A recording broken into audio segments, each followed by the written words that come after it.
가을 이사철을 앞두고 전세난이 심해지고 있어 걱정입니다. 서울 아파트 평균 전셋값이 5억 원을 넘어서면서 전세 수요가 경기도까지 옮겨가는 등 수도권 전반으로 품귀 현상이 심해질 것으로 보입니다. 이런 가운데 코로나19 상황이 장기화되면서 금융당국이 코로나 관련 대출의 만기를 6개월 더 연장해주기로 했는데요. 자세한 이야기 취재기자와 함께 나눠보겠습니다. 윤지혜 기자 나와 있습니다. 윤 기자, 네. 일단 전세 이야기부터 좀 해보겠습니다. 지금 가을 이사철이 다가오고 있다 보니까 지금부터 집 알아보고 계시는 분들이 꽤 있으실 텐데 지금 전세 시장 상황이 어떻습니까? 지금 전세 보증금으로 다른 집을 이사하기는 거의 힘드실 것 같습니다. 지난달 서울 아파트 평균 전세값이 5억 1천만 원을 기록하면서 통계 작성을 시작한 이후 2011년 6월 이후 최고를 기록했는데요. 현장 얘기를 들어보게 되면 전세 매물이 씨가 마르고 매물 대부분을 반전세나 월세로 돌리고 있는 걸로 전해졌습니다. 안 그래도 전세값이 오르던 추세에 임대차법과 실거주 의무 강화 등 규제가 더해지면서 나타난 현상으로 보입니다.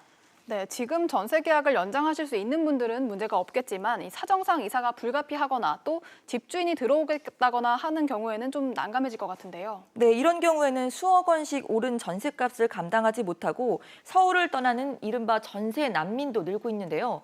이렇다 보니까 경기권 주요 도시의 전세값 또한 폭등하고 있습니다. 한국감정원에 따르면 이번 주 경기도 전세가는 지난주보다 0.22% 올랐는데 이는 서울 전세 가격의 상승폭의 2배입니다. 경기도 전세 매물은 반년 전에 비해서 59.5%나 줄어들면서 가격은 높고 또 수급이 안 되는 이 수급 불균형이 이뤄지면서 갈수록 심해지고 있습니다. 가을 이사철 혼돈이 예상되고 있는 상황입니다. 네, 그리고 지금 그간 전세 계약 연장과 관련해서 계속 논란이 됐던 게 전세 대출 문제인데 이게 전세 대출을 받고 있다가 2년 계약을 연장을 더 하려고 했을 때 집주인 쪽에서 그 대출 연장에 동의를 해주지 않으면 대출이 안 나온다. 그래서 사실상 쫓겨나야 된다. 이런 식의 논란이 계속 있었어요. 이게 어떻게 되는 겁니까? 네, 금융당국이 정리를 해줬습니다. 최근 말씀하신 것처럼 세입자들이 전세대출 연장을 할 때 은행들이 지속적으로 집주인에게 전세대출 연장 동의 여부를 확인한다. 그러니까 세입자가 전세대출 받는 게 맞느냐 이렇게 얘기를 한다는 보도가 나오면서 현장에 혼란이 좀 있었습니다. 금융위원회는 전세대출 취급 전 과정에서 임대인의 동의가 필요하지 않다고 정리를 해줬습니다. 또 전세대출 과정에서 집주인이 은행 통지를 거부해서 세입자의 피해가 발생하지 않도록 하기 위해서 이 통지 방식을 문자와 모바일 메시지 등까지 확대하는 방안도 추진하기로 했습니다.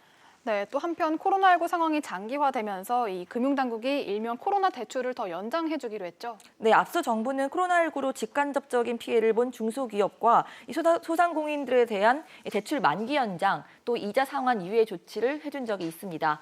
한시적으로 운영됐던 거라서 다음 달 종료될 예정이었는데요. 최대 6개월 더 이어지게 됐습니다.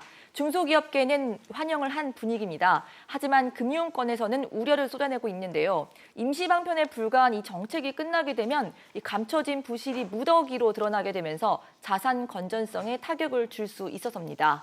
시중은행에 따르면 8월 19일 기준 만기가 연장된 대출 잔액은 53조 원에 달하는 걸로 파악됐습니다. 네, 윤 기자 이야기 잘 들었습니다.